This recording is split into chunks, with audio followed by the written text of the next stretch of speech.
Praise the lord. ఈరోజు ఒక సామెత నేర్చుకుందామా? సామెతల గ్రంథం 20వ అధ్యాయం 3వ వచనం. కలహమునకు దూరముగా ఉండుట నరులకు ఘనత, మూర్ఖుడైన ప్రతివాడును పోరునే కోరును. కొన్నిసార్లు కొంతమందికి కలహము లేకపోతే, ఎవరితో గొడవ లేకపోతే వాళ్ళకి ఆ రోజు నిద్ర కూడా పట్టదు. తిన్న తిండి కూడా సహించదంట. అలాంటి కలహ ప్రియులుంటారు. భోజన ప్రియులున్నట్లు కలహ ప్రియులుంటారు. వాళ్ళకి ప్రతిరోజు గొడవ కావాలి.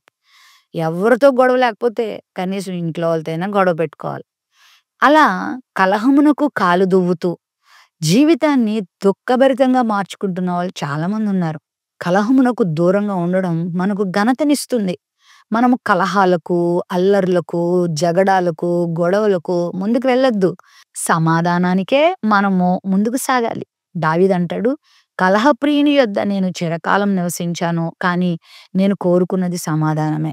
మాటి మాటికి సౌలు ఎలా కలహం పెట్టుకుందామా, ఎలా గొడవ పెడదామా, ఎలా తిట్టేద్దామా, ఎలా కొట్టేద్దామా, చివరికి ఎలా చంపేద్దామా అనేది ఆలోచించేవాడు. అందువలన చిన్న విషయం నోరు తెరిచినా కూడా దావీదు మీద అటకాయించేవాడు, దావీదు మీద దాడి చేసేవాడు. పాపం దావీదు ప్రతి దాడి చేసేవాడు కాదు, పారిపోయేవాడు, తప్పించుకునేవాడు.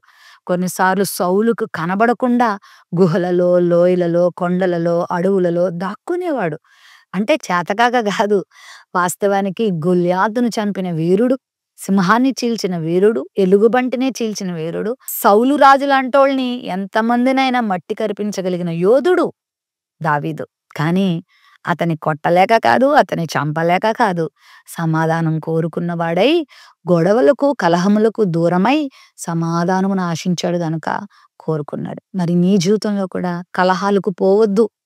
నీ కుటుంబ సభ్యులతో కానీ, నీ ఇరుగు పొరుగు వారితో కానీ, నీ సంఘ సభ్యులతో కానీ, మీ తల్లిదండ్రులతో కానీ, తోబుట్టువులతో కానీ ఎవరితో కలహములను పెట్టుకోవద్దు. సాధ్యమైనంత వరకు సమాధానాన్ని కోరుకుంటూ ముందుకు సాగుదాం. ఒకవేళ ఎవరికైనా నువ్వు బుద్ధి చెప్పాలనుకుంటే సవ్యమైన దిశలో, సరైనటువంటి మార్గంలో వారికి బుద్ధి చెప్పు. ఆ వారు చేసే పనిని ఖండించు. వాళ్ళు తప్పు చేస్తుంటే ఎత్తి చెప్పు, సరిచేయడానికి ప్రయత్నం చేయి, బుద్ధి చెప్పు. అంతేకాని కలహాలు పెట్టుకొని అసమాధానాలు సృష్టించుకోవద్దు. అది మనకు ఘనత కాదు, అది మూర్ఖులు చేసే పని.